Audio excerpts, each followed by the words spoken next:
Welcome to the Josh Huisman Podcast.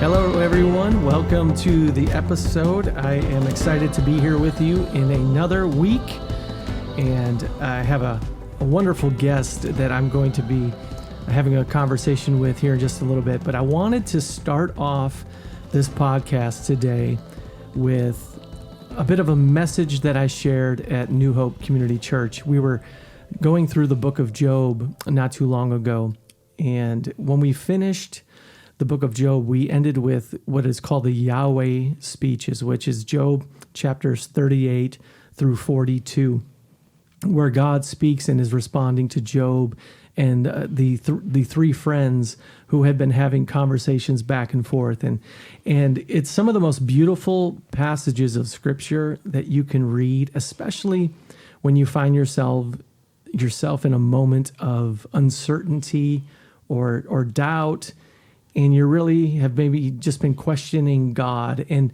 in the message that I did in that final series, which would have been June 11th, 2023, if anyone who wants to go to the webpage and see it, there's a section in there that I just mentioned this, and I wanted to read it to you today. Have you ever wondered why you stand in awe when you climb a mountain and look out over the valley? Have you ever wondered why standing on the beach overlooking the ocean can give you a sense of peace and bring much needed healing to your soul? Have you ever gotten up early to take in a sunrise and thanked God for a new day? Or have you ever gazed at a sunset and marveled at the beauty of the marvelous colors of the clouds in the sky? And you need to know God made that. God's wonders in creation and nature are known as his general revelation, and that is how God chose to address Job when Job had so many doubts and so many questions and fears. God chose to point Job to creation and said, I created all of these things, and if I did these things, and you weren't there, Job, for those things, if I did that, how much more can I hold you and take care of you and know what's right for you in the palm of my hand? And I've always was just fascinated by that. And God said to Job in verse 4 of chapter 38, where were you when I laid the foundation of the earth? Tell me if you have understanding. Who determined its measurements? Surely you know. Or who stretched the line upon it? And he goes on and just lists all these things. And one line, and I'm sharing this with you to my guest Martha Bolton, who's here today. I'm gonna introduce her here in a minute. One line that always stuck with me when I was a kid, there was a Christian music artist named Toby Mac, who was in part of DC Talk, and he used to always say, God is a very creative artist. And if you look around at the beauty of God's creation everywhere, you see that line really comes true. And so today, I wanted to have as my guest a lady who is so creative and such a wonderful person that God has blessed with this creative gift, and as a writer and just so many things. And I'm going to go down the list here in just a minute of the accomplishments that you have. But let me just welcome Martha Bolton to the podcast today. And how are you doing? I'm doing great, and it's great to be here on your podcast. Yeah. Looking forward to it. I have been so excited to have you come on here, because there was a time in New Hope Community Church that you've been a member here for quite a while. And I used to hear these rumblings. Have you met Martha Bolton? Have you met Martha Bolton? And I would hear like these fantastic stories of your accomplishments. And I was like, I think I've met Martha, but I wasn't sure. And your writing accomplishments and the awards and the books and the plays and all of these things. And I was like, I need to meet this lady. That was Russ going. That was Russ, your husband, going, yes, you need to meet Martha for sure. No, and then we met, and it has been awesome how much you encourage people in their creativity. I love to do that. Yeah. It's so important. It's so important that those voices, those encouraging voices, come through to people, and especially starting out. Yeah. Well, there are some people who are going to be familiar with some things you've done, but for those who are listening right now who are not familiar, I'm gonna run down this list of accomplishments that you have here, and so people know who we're talking to when you say something here. So Martha has written 89 books, published books that are out. And this most recent book that she has put out is called Dear Bob. I'm going to hold it up here for those who are watching right here. This is the 89th book that has come out, and it's about Bob Hope, and we're going to talk about that here in just a little bit. In those 89 books, though, you've been nominated for an Emmy Award, a Dove Award, a Writers Guild Award. You were Bob Hope's first female staff writer, and you worked on his staff for 15 years. Yeah. You've written for Phyllis Diller, Shonda Pierce, Jeff Allen, Mark Lowry, Joan Rivers, Bob Hope, of course, Wayne Newton, John Davidson, and there have been more as well. And one of the cool things that I recently was able to do is you wrote a play called The Confession, a musical that it took place at the Blue Gate Musicals the Blue Gate Theater in Shipshewana, Indiana. Yeah, and taped it live. And taped it live, and it was put on there. And one of the stars of that show was a guy named John Schneider, who people know as Bo Duke. Bo Duke from the Dukes of Hazzard. Did a great job. So I'm one person removed from the Duke boys. Yeah. Yeah. So listen, that was great. I'm telling you, it was awesome. And the play was 3 hours long, I think. Yeah. It didn't feel like it when no, we were watching in the theater. That's what everybody says. It goes really fast. It really did. It was a lot of fun to be a part of. And so you always have an iron in the fire when it comes to creative things that you're writing and several of them. Yeah. At a time. I've always done that, several at a time. And yeah, it's just every time I talk to you, you got a new thing that you're working on, and you're actually we can't let this out too much. You're actually helping me with some things that I'm writing as well right now that we're hoping will come out at some point. And, well, you're very creative, which is just such a blessing to be sitting under your pastorship because of your creativity, and same with Paul. But you guys are both very creative individuals. Yeah. And man, you just get more and more creative every Sunday. It's amazing. Well, and I love to see that because God, like you said, He put creativity inside of us. Mm-hmm. And it's just, I love it. My area is words. I love to play around with words. And Phyllis Diller told me a really great quote. She said that when her and Bob Hope would get together, it was like two little kids playing in a sandbox of words. Isn't that great? And it's such a great picture of what I do. Is I love to play with words, and every time I sit down to write, I think of that how much fun I'm having, and it just is. We couldn't be in any better. I couldn't have picked a better career, but it all started in church. Yeah. I was recently listening to a conversation between a pastor named Mark Batterson and Carrie Newhoff. There's a Carrie Newhoff leadership podcast. And Mark Batterson was talking about how Jesus would speak and when Jesus would share stories and parables. And he said, when you open the Bible and you read through his parables and the stories that Jesus would tell, you read them and you're hit with, these aren't very long stories. They're actually pretty short. He knew our attention span. Totally did. But when you read them, they're so memorable. And the disciples were always going, what did you mean by that? What did you mean by that? They were following up because those stories captured your attention in ways that only Jesus could do, right? And so those stories have lasted through the ages for sure. So when you talk about creativity and things like that, when you were a little girl, did you know right away that creativity was there? Or when did you first have an understanding that, oh my goodness, I have this wild imagination? Well, I wrote a book when I was 9, a little composition book, those little ones, when I was 9 years old, called No Fun Being Young. And it was about experiences being the youngest of 5 kids and just, the baby of the family. And that was my little thing that I did. I would sit down and write that. And then when I got 12, starting around 12 to the teenage years, I wrote poetry.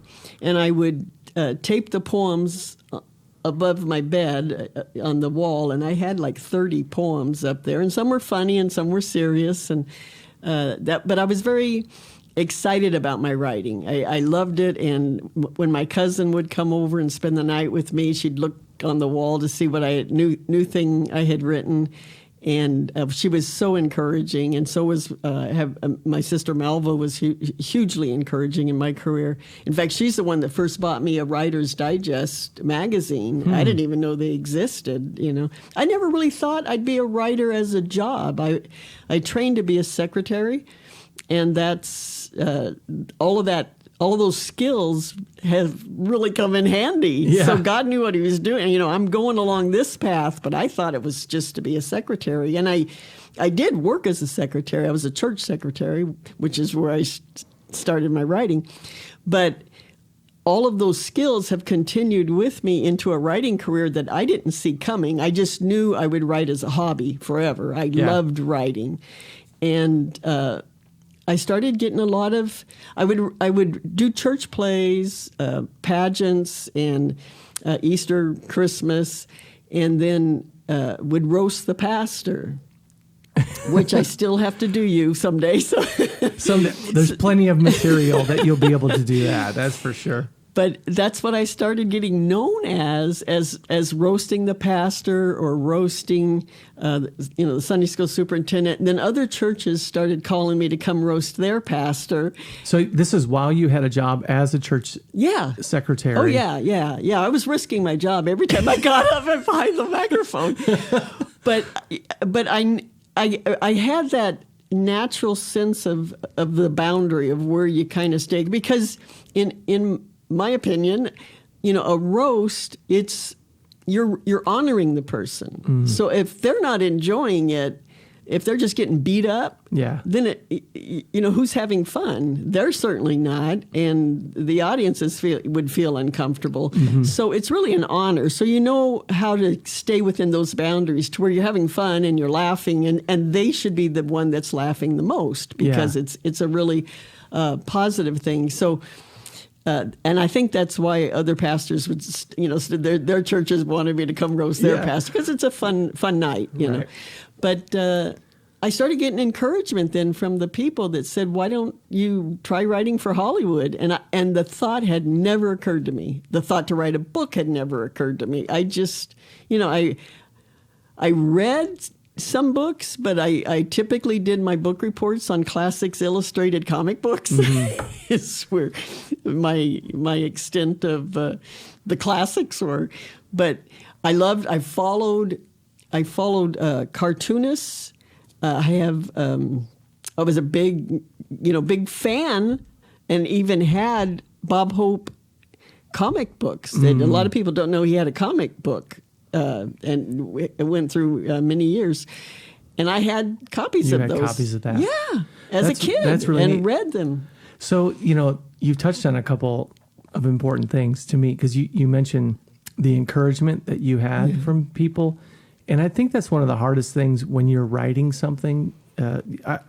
I've written songs for years, but now I'm trying I've written messages and things of that nature. But you've really helped me begin the process of writing in book format, and I'm growing, I'm getting better, and you're helping great. there. But it's encouragement is so important in that, because when you put yourself out there in your works and the things that you're doing,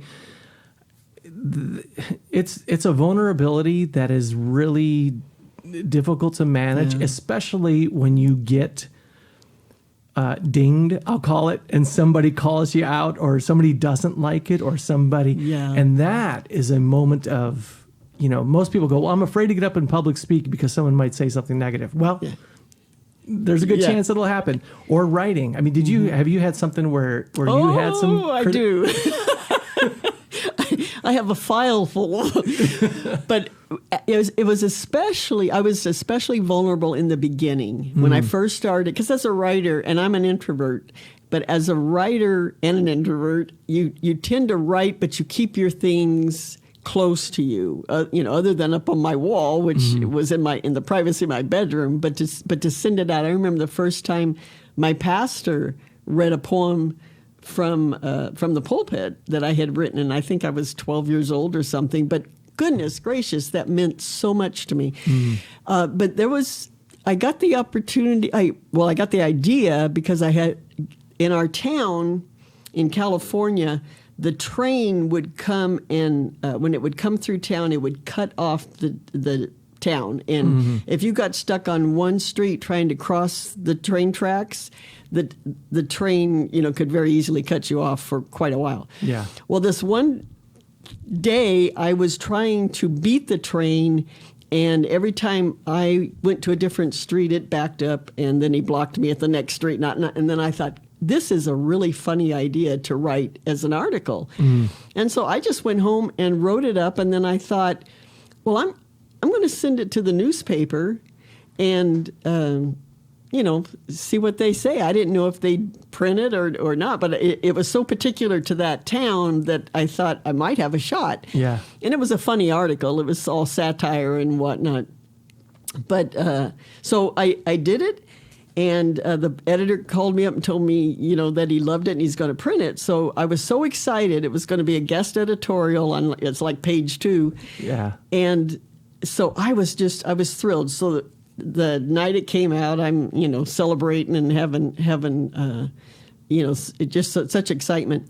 And then a few days later, the other shoe drops. The other shoe drops. And my husband was at work. And I remember because it was an evening paper. It came out in the evening. So I remember getting it, and I looked at, I was going through it, and I looked there on the the letters to the editors page, and man, oh man, I got blasted for having taken on the trains. And it was all, he missed the whole satire of the piece, and it was just a funny article. But it was blasting me, and even said the words, "I hope you never write again." Oh my! Yeah, it went nuclear on you. It went nuclear. So now I am laying in my bed, and I don't know how mad this person is, but I am scared to death. I do not know who I've offended, and my goodness. So I'm sitting there. When I get nervous, I shake. So I'm like, oh my goodness. And I'm waiting for my husband to come home, and just, I'm like, okay, it is over. I'm not going to write. I'm not going to expose myself to this and whatnot. But I wanted to write. So it was a real struggle. I wanted to do it, but it was so scary out there. Yeah. I didn't know it was going to be that scary right off the bat. But so I, and this is before I was doing the church roast, and this was way in the beginning. And so I thought, well, I'll just talk to, I'll write, I'm just going to try it again, put my toes back in the water. And I talked to the editor, and he said, yeah, he'd love to see me write more if I can keep that same caliber of writing. And which is always the case, right? You got this really high compliment from the editor, and then this bad letter from the editor, letters to the editor. So I wrote another article, and I just kept going. But I told him, I said I would like to change my name to a pen name because now I'm scared. So this is how brilliant of a undercover person I am. I told him to add a U to my name, and I became M-Bolton. How's that for a cover? Yes, you're brilliant. You're brilliant. So They'll never know. I know.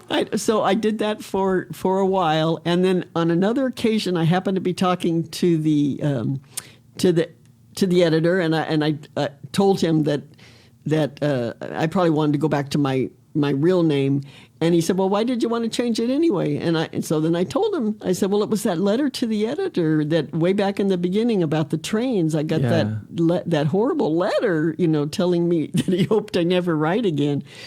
And he says, oh, that was just a 12-year-old kid. Probably doing a school assignment. Don't worry about that. And here I almost would have gotten out of writing had I listened to my fear and not had that desire to keep on going and just go back out there again and try it one more time. And that doesn't mean that I've never had any other negative thing, but I've had so many more positive things. And I know that I know, especially at this stage in my life, I know that I'm doing what God wanted me to do. Well, you just touched on one of my greatest fears when it comes to writing a book, which is once you put something in print, it's out there. And you don't have to go very far on Amazon to read 1-star reviews or 2-star reviews and see that, wow, people are very opinionated these days. And everybody has a take. For every one person who says, I love it, there's going to be one other person who goes, please don't ever write again. And the fact that happened to you early on, and then, serious question, did you cry over that? When you saw that? Yes, of course. Yeah. Of course. I mean, it wrecked you. Probably yeah. I mean, not just cried, I probably cried all night. I mean, it was because I knew it was something I wanted to do. And up until that point, I had a lot of compliments on my writing. And then I had just touched a button or I really think it was a school assignment to, I don't know why I think that. It just feels like, find something in the paper that you can write a letter to the editor about or whatever. And he obviously was a fan of the trains and didn't understand me talking about trying to outrun it and go back, and because he went on this whole thing about what the trains have done, which I agree with. The trains have done a lot for us. That wasn't the point of the article. It reminds me of early on when I was first, this is before I was in full-time ministry, I got this job as a part-time guy at a Christian radio station.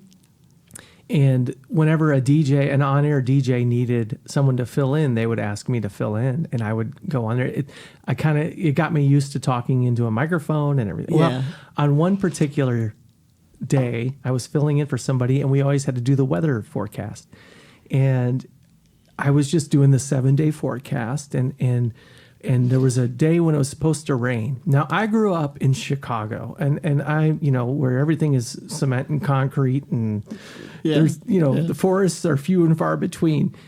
And so this guy, here I am, and I see rain in the forecast, and I said, oh, we got to pray against that rain. And I just moved on. Well, then not too much later, I got called into the office, and we were in a farmland community. You can't say things like that. Yeah. A wife called in because her husband, who had never listened to the radio, wants nothing to do with God. The one time he tuned in, you made that comment, and now he's never. And I thought, someone's salvation is hinging on my stupidity of making a comment about rain. And it made me want to go, I never want to speak into a microphone ever again.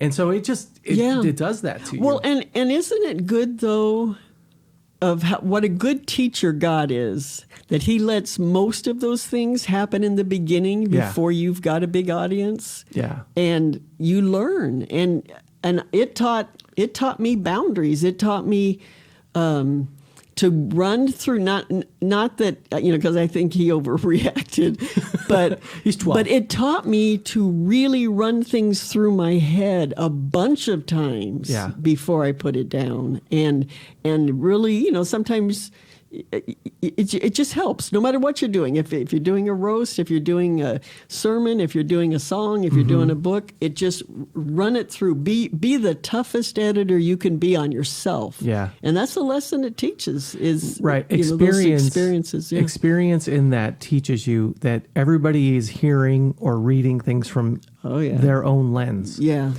and the more you can do to understand those lenses. It helps you to put it in a way that you're not running people off, right, and being insensitive, right, to them. Now, in my case, as a pastor, I still have to be true to God's word. I find that I get in trouble the most when I make little flippant comments on the side that have nothing to do with what I should be doing here, and that's what I have to be careful about, And I think I've gotten better at that over the years. I think you do get better because you learn the boundaries. One of the pastors from another church that I was asked to roast, and one of the things that the topics that they gave me for background information, because that helps you write the roast, is to know, what you can say and what you could tease about. And they told me he had a toupee, and that was open game, and that I could tease about him. Well, I was scared to death because I had to get up and do the roast, and I kept double checking and saying, "Are you sure?" We're at a banquet and they've got rolls territory they could throw at me, So yes. Yeah, it did. But I had this, this whole routine done, but I was ready to cut it if I had to, because I did not want to offend him. And so my first joke was, who can forget that game when Pastor so and so slid into second and his toupee went on to third? So. Okay. And as soon as I said that, they laughed, but then he stood up, and he took off his toupee and tipped it to the audience. Oh, so I thought, okay, I'm home free. He is who they said. So I went ahead and finished. But you learn that. You learn those things to double check and make sure, again, so that everybody has a good time and not just the people doing the roast. Everybody should be having a good time. So. Yeah. So it's fascinating to me, if we can rewind a little bit, because you said you were writing these roasts and you were doing it, and multiple churches were asking you to do different things. And then you make this leap, people saying, you should be writing for Hollywood. How does that, come on. I mean, that's one thing to say it, but then you actually did it. Well, and again, at the time, I could see God's hand in it, but at this age, I look back and I could really see not just his hand. I mean, he was the director and he did it all. Every door, I couldn't have opened the doors that got opened to me. It was God's hand every step of the way. But one of the models that I live by is you can't sell it if you don't mail it. So it's not, because I would do these things and then I kept them in my files. I would write skits for church. I would write plays. I would write this. And it was just in my files. So it wasn't doing anybody any good beyond that date of the performance. So I thought that I need to send it out to publishing houses and see what happens. And so I started sending it out, and they started buying, and it surprised me. I was shocked at the response, and it was, those little things are so, you didn't get rich. It was like $5, for an article, or $5 for a joke. And, but it was so exciting to go to the mailbox and see what was in there, especially when the comedians, Phyllis Diller would, her envelope would come in the mail, and it would be, different things about her that she would have printed on the envelope, so you just knew immediately it was her envelope, and and then Joan Rivers, hers was pink, so I always knew when I saw a pink envelope that was hers. Yeah, and then it would be your jokes, and then they would check off which ones they were buying, and they were very good at writing little notes to me, and I've got them all, which is going in my memoirs. That's awesome. It's amazing the feedback that I got from them, which kept me going. Then I started realizing, because of what I had been doing in church and writing for the pastors, because I knew their personality, and that's how I was able to write jokes about them and write in their, write jokes for them sometimes that they would use in their sermons. So I started learning how to get a person's voice and then write in their voice. And all of that I was doing over here is what prepared me to be writing for Phyllis and Joan and Bob Hope, and just learning how to hone in on that voice and study them. And I didn't realize how much research I was doing, but I was doing it. I love to listen to comedy albums. I grew up listening to all the old comedy albums, and still have a bunch of them. And I thought I was just entertaining myself, but God was training me to get that ear. God was working all along. Yeah. And part of your story is something that, as you sit here, my mind goes to a bunch of the kids that we have here at the church now, because one of the things we do here at New Hope is we have something called Create Hope Studios, where we have a whole wing of the church dedicated to teaching young people how to write, creative writing, dance, art when it comes to painting and drawing, learning how to play instruments, even learning how to do production, media and production. Right. My son Jordan, he's sitting over here right now, he's yeah. the one who's producing this episode of this podcast. I know. On a Sunday morning, our live stream that we have for the church, the people who are on the cameras, we have young people involved in that as well. We'll have young people involved in sitting at the video directing or the audio and mixing things, and we work them in with the adults.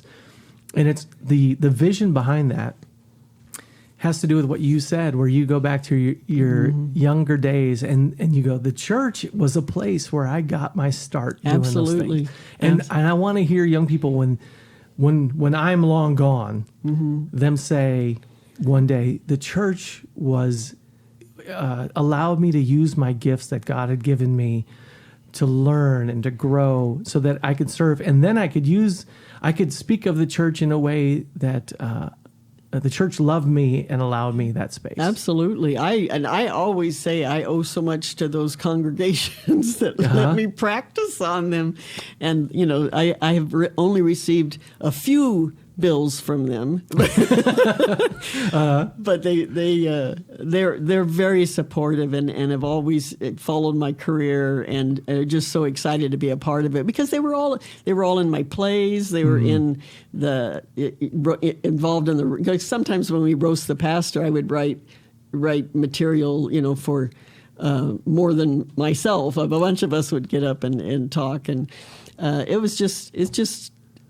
it's such fun. But it started because the church allowed me to do that and to get that. And really the pastor at the time, he's the one that said, because he had said, why don't you do our play, do the play this year? And I went and looked and I couldn't find any that I liked. And he said, why don't you write one? Yeah. Just a sentence. And I said, well, why don't I?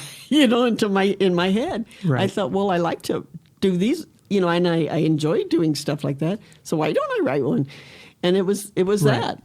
And I think, okay, so if I could speak into this, because it takes some courage on his part too to say that to you. Why don't you write one? Yeah. And even going back to what I just said with our live stream and the things that we do as a church. And I know in my spot as a senior pastor, it's easy to get caught up in thinking that everything has to be absolutely perfect all the time. And there is something to be said for that. But if you want to train people up and allow them to grow and develop as a writer or in the things they're doing, you got to be willing to let people make mistakes. Oh, yeah.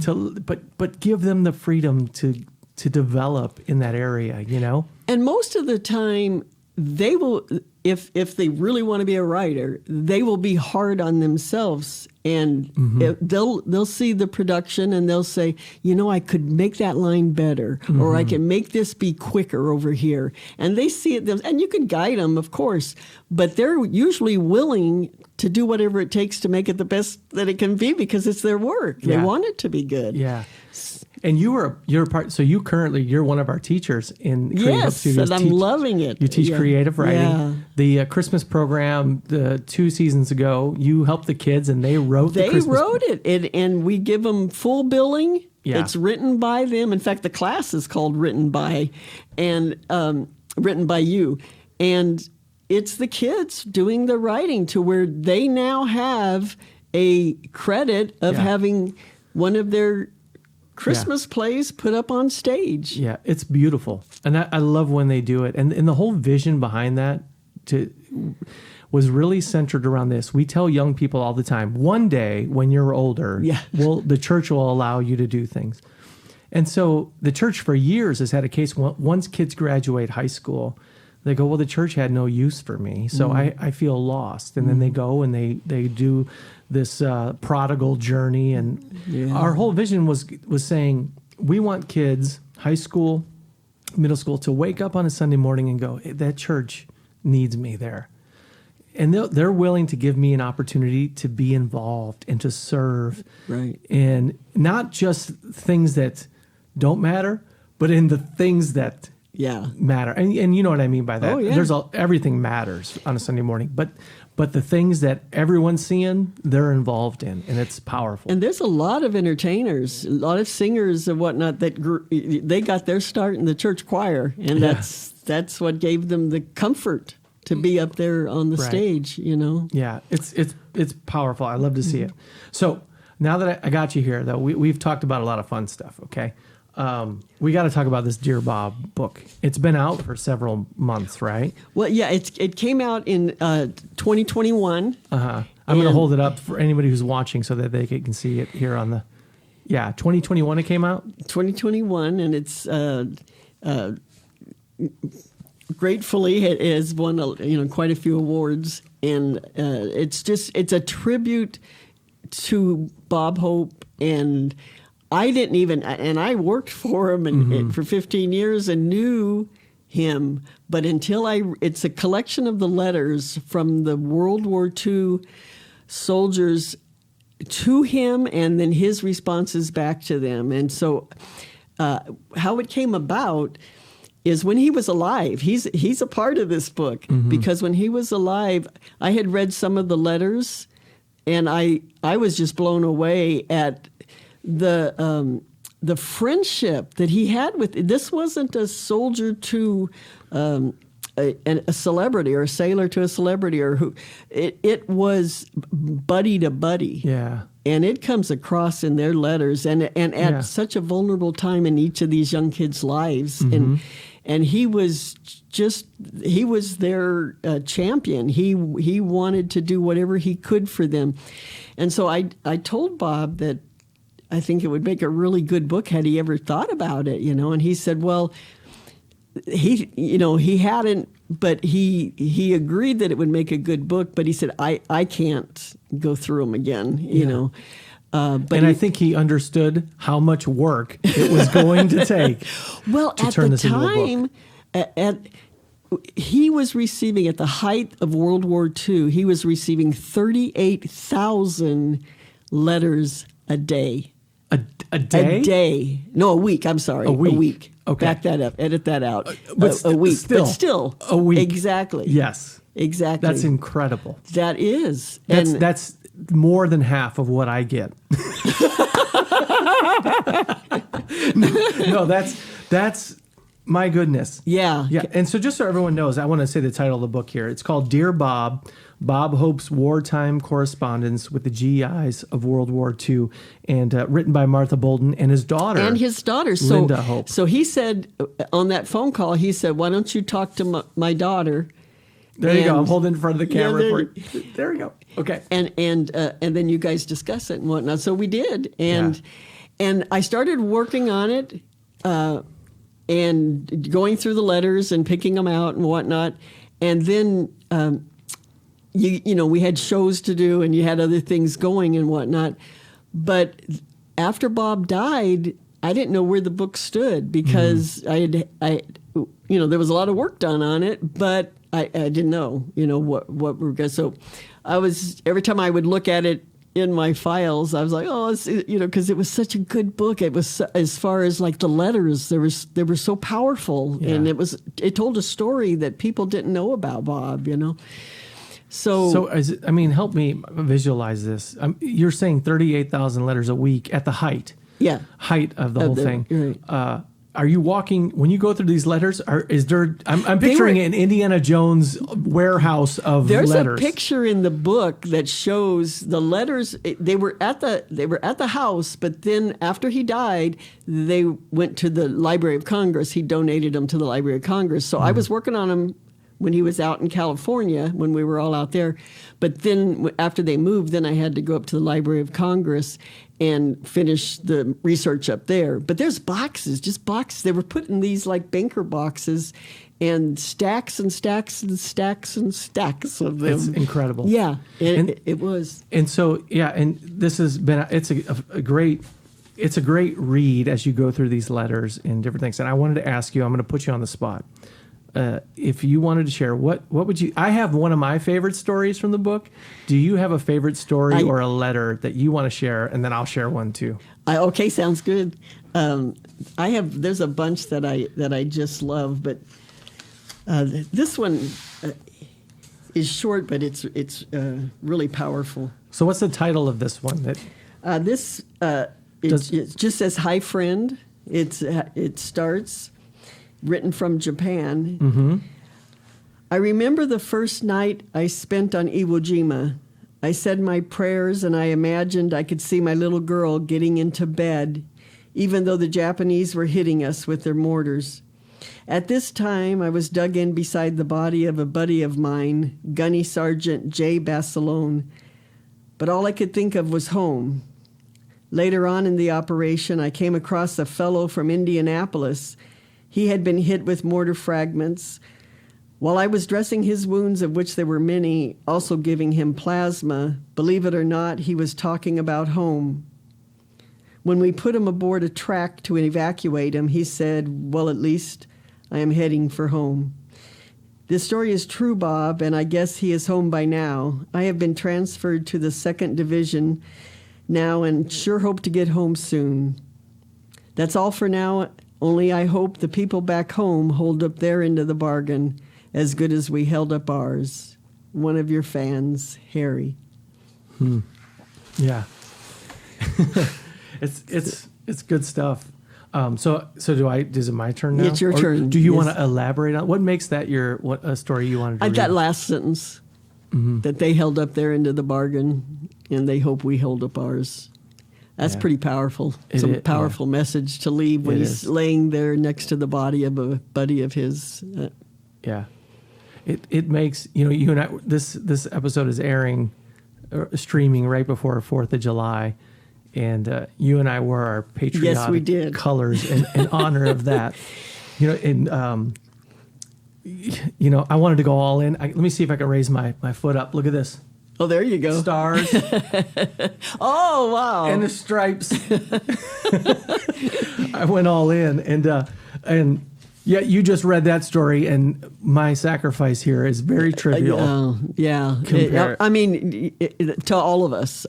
There's nothing that we could do that could match what they gave. Yeah. And for those who don't know, many who are listening to this are fully aware of what Bob Hope did for the servicemen and women when they were overseas, and that he would visit them and do show after show after show to entertain the troops, right. and oftentimes would go into the most hostile territory there was. There was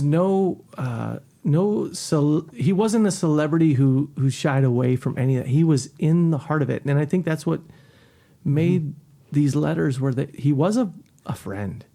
Yeah. And his willingness to do that. In fact, the one story I wanted to read, when I was reading this, I thought this was incredible. It says, on August 14th, 1944, pilot James Frank Ferguson had the responsibility of bringing down a crippled Catalina PBY carrying Bob Hope, Francis Langford, Patty Thomas, Tony Romano, Jerry Colonna, and Barney Dean.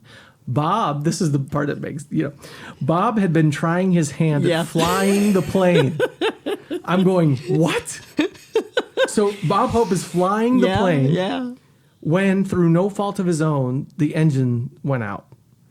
The pilot rushed back to his seat, took back the controls, and with great skill brought the plane down in the Camden River near Laurieton, which is about 4 hours south of Sydney, Australia.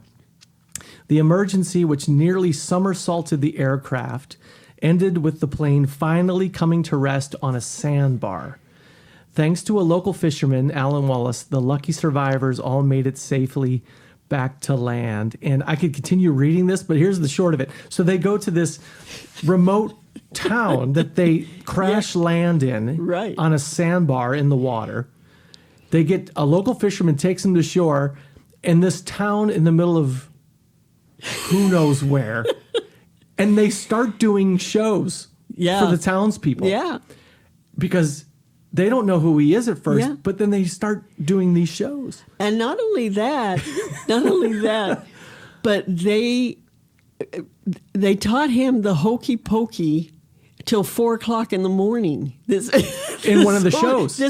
Yes. They taught him, or he taught them the hokey. He taught them the hokey pokey till 4:00 in the morning. And they're doing the hokey pokey till 4 in the morning. And then the whole story ends with you bring out that this town to this day has they honor the day that the celebrity Bob Hope fell out of the sky. Yeah. And it was a whole plane full of celebrities. It was all of them. Francis Langford, all of them were on there. Yeah. And they fell out of the sky on them. When I read, I was laughing so hard. First off, I would be terrified. Yeah. Oh, my goodness. Yeah. Okay. Second of all, how about those others who were on the plane and Bob Hope's trying to fly the plane? I'm going, what is happening here? And then to this day, they have this celebration of the time that it happened. And then another interesting part of that, they said, I won't read it, but I'll try to do it from memory. Had the plane hit the sandbar first, it would have exploded on impact. Yeah.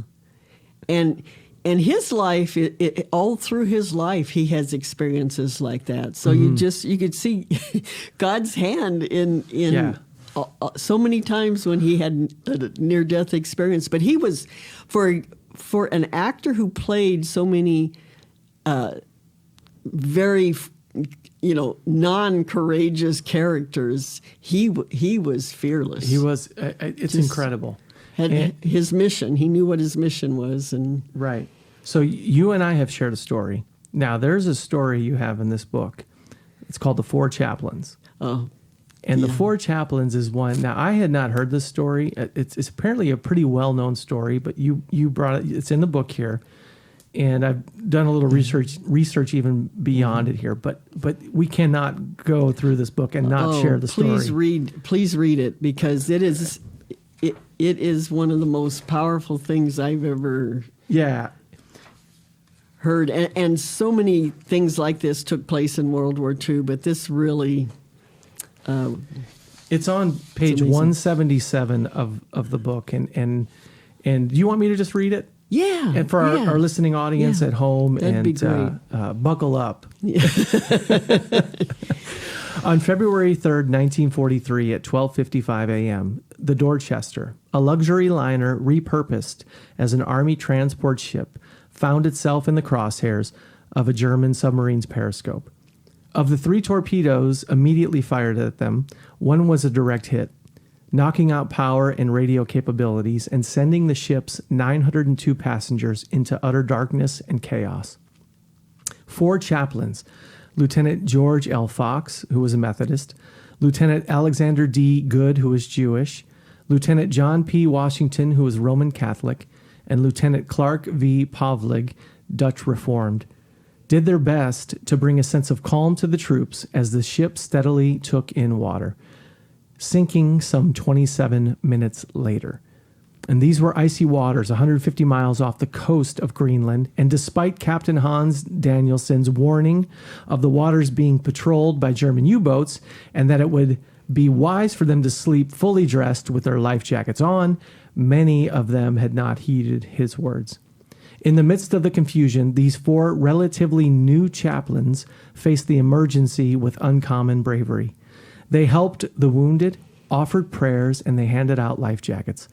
When the jackets ran out, eyewitnesses said that the 4 chaplains took off their own jackets and handed them to the next 4 men in line. Those who had made it into the lifeboats continued to watch as these 4 chaplains stood arm in arm, and they sang hymns and spoke prayers over the troops in different languages.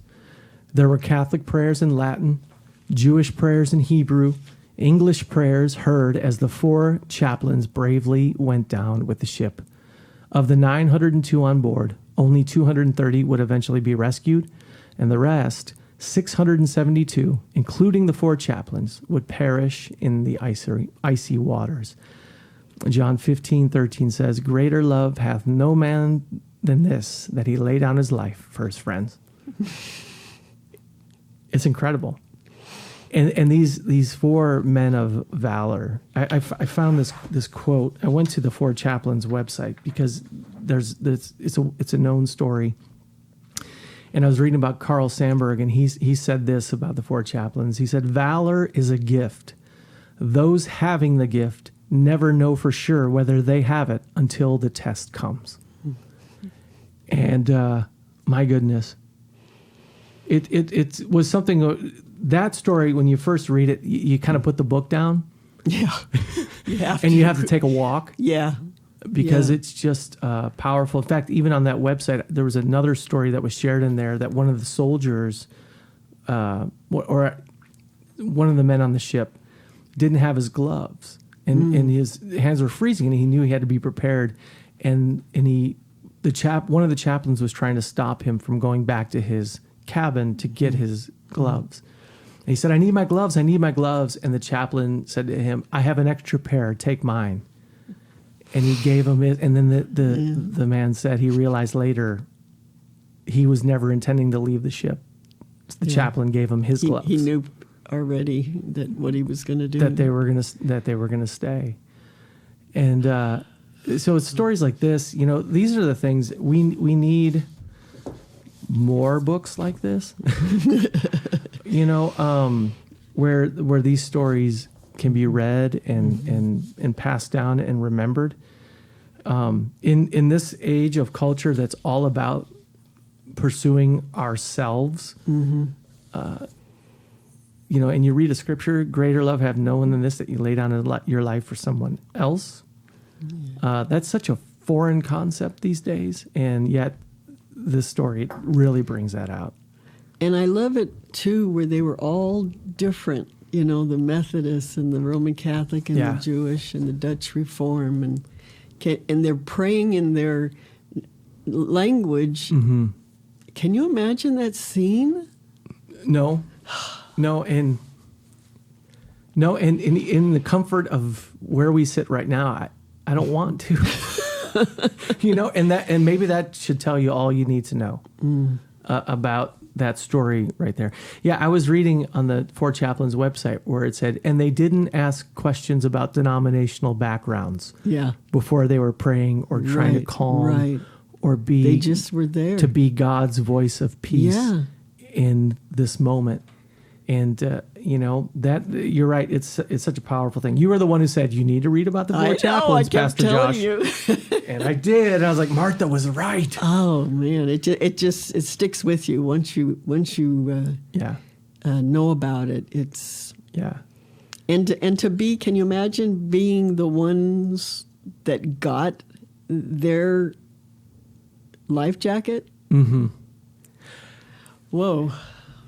Yeah, here we are. Yeah, 4th of July. It makes me, what my mind goes to. I often think in movies way too much. Yeah. It made me just now go to Saving Private Ryan. Yeah. Remember at the end when the guy's going, "Earn this." Yeah. Earn this. And then the character of Matt Damon, when he's a grandfather, he's saying to his wife, "Tell me I'm a good man. Yeah. Tell me I'm a good man." Yeah. That's what. Oh, absolutely. The ones who got those life jackets. Yeah. Yeah. Yeah. It's just not only them, although that would be where I would go with the story is those 4, but we all, every one of us, owe a debt of gratitude to them and the sacrifice. Earn it. We all have to earn it, and that we lose that far too often. Mm-hmm. And I think. Whether we're talking about our country, because we're talking about, it's 4th of July week. Yeah. when this is first airing, or whether in our Christian faith. As a pastor, what my heart immediately goes to is what Christ went through for us on the cross. Yeah. And all too often, when he gave himself up for us, he did not consider equality with God something to be grasped, but instead came down and God became flesh and dwelt among us. Right. And the sacrifice that Christ made for us. As followers of Christ, there's a responsibility in that, in understanding the sacrifice of Jesus. And he didn't go through all those things so that we could live just in his freedom to not care. Does that make any sense? Mm-hmm. But to actually live our lives to honor Jesus. Not to look for all the loopholes of how we can get out of honoring Jesus, but to actually lean all in and say, no, I love him so much because of his sacrifice that I'm willing to lay down my life first for someone else, Yeah. It's powerful, for sure. Yeah. Well, I'm glad you read it. Yes. Me too. And I highly recommend it. I mean, you can get this book, Dear Bob, on Amazon and places where books are sold. And I would encourage anyone to go out there and read the books and just spend some time with each of the letters. And, it's a different kind of read than you're accustomed to, because you'll have a letter from a soldier or someone serving, and then some will have responses from him, and some of the responses are hilarious. I mean, he was well, that's where they were buddies, and they would joke with him, and he would joke back, and a bunch of them would ask him to adopt them, their whole group, or they wanted him to get dates for them with the stars. And one guy shaved off his goatee and mailed it to Bob. No. Can you imagine the secretary opening that one? Yeah. But they just had a blast with him, and then there was a lot of look-alike pictures and whatnot that they would find different places, and it looks just like Bob, but they would send it to Bob, and then he'd get, of course, not just one, he'd get hundreds of the same picture from different people. Right. But he was their buddy. And one of the things that he would do that I love to let people know too is when he would do the shows, and he'd do multiple ones per day, and even if it was bad weather and somebody says, can we go, can you come over to our island, which is nearby, for a show, and the pilot would say, no, it's too dangerous, it's getting too late, we can't do that, and Bob would go, oh no, yeah, we could do it, and he would override the pilot.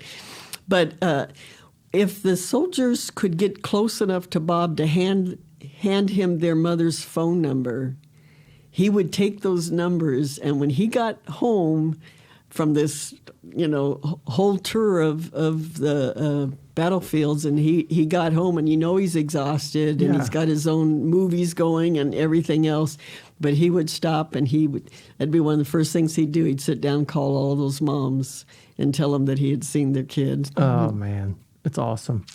So tell me, to kind of bring this to an end, you had a little section you wanted to read that he wrote. Yeah, he had one of his quotes that is a nice way to end on the 4th of July. Mm-hmm. He said, I was there.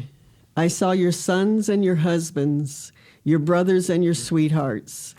I saw how hard they worked, played, fought, and lived. I saw some of them die. I saw more courage, more good humor in the face of discomfort, more love in an era of hate, and more devotion to duty than could exist under tyranny. And then I came home to find people still living and thinking the way I lived and thought before I was given a look at the sacrifice. It's awesome. Yeah. Pretty much says it all. I'm telling you, it's such a good thing. And I know let me rephrase that. I don't know the amount of work that went into it for you to work with Linda Hope and to pull all of this together. Mm-hmm. And it's a treasure. It's such a well-known thing that a lot of people know Bob Hope did it, but to actually now see this in a book is such a wonderful thing. It was a labor of love, and I wanted, and so did Linda, we wanted to get this part of the story told. Yeah. And just a cool thing, for those of us now who for those listeners who are listening on Apple Podcasts or Spotify, well, Spotify has video on this, but for those watching on YouTube, whatever, over my shoulder, here's the screen. I want to just put a couple pictures of that's on the screen behind me of you. Here's one of you and Bob Hope. Here's one of you with President Reagan. I have a great story that goes with that one, but I don't know if we have time. But. Well, I mean, if you want to tell it, it's I've heard it before, and it is pretty. Go ahead. You sure? Yeah. Well, it was at Bob's 90th birthday party that we went to. It was going to be in his backyard, and his wife Dolores had made this big tent, had put his hometown, made everything like his hometown, and it was this huge party, some 500 or so of his closest friends. But it was all limousines, all these celebrities and presidents there. Well, Ronald Reagan was there, and so I wanted to get my picture taken with him, and I kept kind of trying to get myself, close enough to where. I told Russ, if it ever looks like I'm close enough that it looks like we're talking, then snap the picture and of me with the president. Yeah, me with the president. Yes. So anyway, I couldn't get close enough. But when they gave the call to dinner, he was walking right in front of me. So I thought, oh, this is my chance, So I sped up a little bit and trying not to alert the Secret Service. So I got up close to him and said, Mr. President, would you mind taking your picture with me? And he was so gracious and he said, not at all. So Russ takes the picture and it's it's kind of dark. It's getting late at night, but I still wanted it. And anyway, the flash didn't go off. So I was just sick, and so he turned to me and he said, well, would you like to try it again? And I says, really, you don't mind? And he said, no. And so Russ took it again, and again the flash didn't go off. But, maybe, because it was just dusk, maybe it would get there. So the next day this is an important thing. Russ, your husband, had one job to do. One job. This is the president of the United States. So I the next day I take it down to, remember the old photomat? Oh, yeah. Yeah. So I take it down and praying that something at least shows up, Well, it's just a black negative. Nothing happens. So I'm just sick. But I got it developed, got it enlarged, and I framed it because I know it's me and Ronald Reagan. I don't care if it's just nothing. It's just a blank picture. That's me and Ronald Reagan. Yes. Well, anyway, so I'm telling this story at a banquet once, and I afterwards, this gentleman comes up to me and he says, so did you ever get that picture? And I said, no, I had my 2 chances and I blew it. And he said, well, takes out his business card. He said, here, and it was Michael Reagan, the president's son. The next week I get a call from president's office, and they invited me, not just me, my entire family down. My husband, each of our kids. Yeah. And we all got our picture taken with him, and there at his office. And it's incredible. Amazing. Yeah. So for anyone who's here now, I have the picture over my shoulder of Martha with President Reagan. And he was really cool. He had a wooden thing on his desk that he said he uses for meetings, and it had yes on one, and if you turn it, it had no, and then another one said scram. So that's awesome. Okay, so to kind of bring this to a close here, all right, I had these pictures here, and I want not that guy. We don't need the Josh Huisman podcast on there anymore because. So as I go through these pictures that are over my shoulder that you're looking at right now. One here with Bob Hope, who you had his comic books, you said, when you were young. I did, as a little kid. Isn't that something? And then here's a picture of you with the President of the United States. And then here's a picture of you with Bob Hope in a get-up. That I don't know what's going on here. He was George Washington, I think. Okay. In one of the skits on the shows. Yeah. And here's a picture of you with Phyllis Diller. Can you maybe bring this to a close? Talk about what's God's plan? When you were young and creative and writing and all those things, could you have seen any of this, that God had this in store for your life? Because you've always been a woman of faith and you've always been open about that and you've shared, and I love you for it, that you are someone who shares your faith even when you have challenges and things that go on. You're strong in it, and God had all this for you. What would you say to someone who is wondering about God's plan for their life and in all of this? His plan is so much bigger than anything that we can imagine. And I would never have thought that it was going to entail not only the good things. I wouldn't have thought that some of the hard times weren't going to be in my life. You know, I did. You see it now when you look back, and you can see all the pieces come together. But there were certain things that I know I did.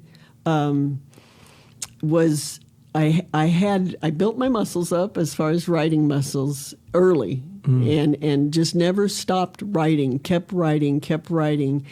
And I dedicated at an event once, and I just stood there with everybody else, but I dedicated both. I wanted to write both in the secular market and in the Christian market. And I wanted to be faithful to that. I didn't want to leave one, you know. And, now that you get a break over here and then you just leave. I loved what I did, what I would write in the church. And I just trusted God each time it came to a point where I could have not trusted God, but I had to lean into that. And one of the examples that I share sometimes there was this party. Bob was having a birthday party, and it was there at NBC, and we pulled up, and they had a red carpet entrance, and all the paparazzi was lined on both sides. And like I said, I'm an introvert, so it was like, okay, I'm not going down that red carpet. I'm going to find another door where I'm going in, you know. And Russ kept saying, no, this is the entrance. This is where we need to go.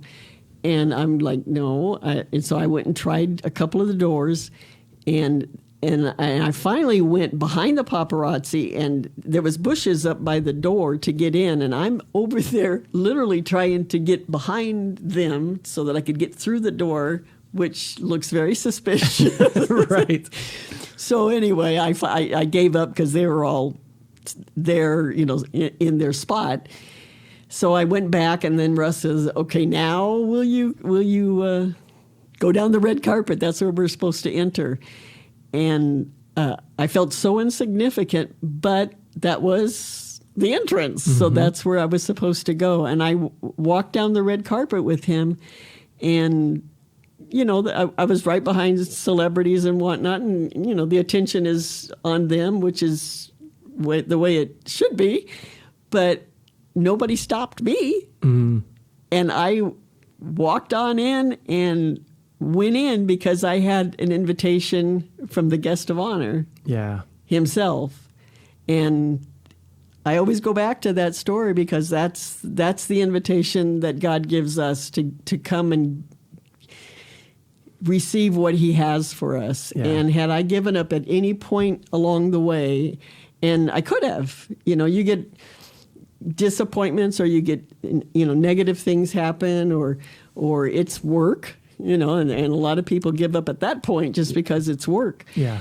And I never did. I always wanted to be faithful to the work and to the, you know, persevering through it all, you know, and just quietly persevere. And well, I love it. And your story is an inspiration to me. You are an inspiration to me, and you know that already. But I'm going to end this with, you've been gracious to me over the years as well. You know, just a couple years ago, and I don't know how much of this story I've told you, but I'm going to end this podcast on this one right here. When I was in 8th grade, one of the first songs I ever sang in front of people was a Michael W. Smith song called Place in This World. And I got up in our school's talent show, and I sang the song and all that. And I tell this goofy story that later that evening, a Chicago radio station played it, Michael W. Smith's version, and then the song blew up, and I felt like I was largely responsible for that song blowing up, which is, of course, a complete joke. But anyway, years later, I meet you, and you're at the church here for a while, and you go, "Hey, listen, I once wrote this parody of Place in This World that Mark Lowry did, and we're doing this. There was an awards show, and Michael W. Smith was the guest of honor." And you said, "I've written a new updated version of a parody of the Place in This World. Do you want to sing it in front of him in this award show?" And so we did. And you did great. There, and it was hilarious. It was such a weird moment that you probably didn't know about for me, that this was one of the first songs I ever sang in front of an audience of friends. And now here I am with Michael W. Smith sitting right there. Oh, yeah, I know, and he loved it. Yeah, he's so into it, and you did it. You did it fabulous. It was hilarious. so you've been gracious to allow me into that world a little bit and have some fun moments. You're very talented, and I'll do it anytime. Anytime. I've joked and said, if I ever have Michael W. Smith on this podcast, I'm going to let him know that his fame is as a result of my talent shows. You will. You'll have him. One of these days. Well, thank you so much for being on here. Oh, my pleasure. Yeah, and I do one more time want to encourage everybody, go get the Dear Bob book. Go buy it on Amazon or wherever books are sold and get that book, okay? Especially for 4th of July. It's a good read. Yeah. You got this week. Go ahead and do it. When anyone who's listening, when you stop driving your car or you stop your exercise, wherever you listen to it. I write while I'm driving. Well, I used to. We do not endorse that. No, that's not it. I said I did it. Yes, there you go. Well, thank you, Martha. Used to do it. You're a blessing. Well, thank you for having me. Yeah, it's been great. All right, everybody. Thank you for listening to the Josh Huisman podcast. Be sure to click and subscribe, follow wherever you get your podcasts. And we got new episodes streaming every week, and it's always a blast. So got pastors, musicians, artists, and great guests like Martha on here all the time. Have a great week, everybody.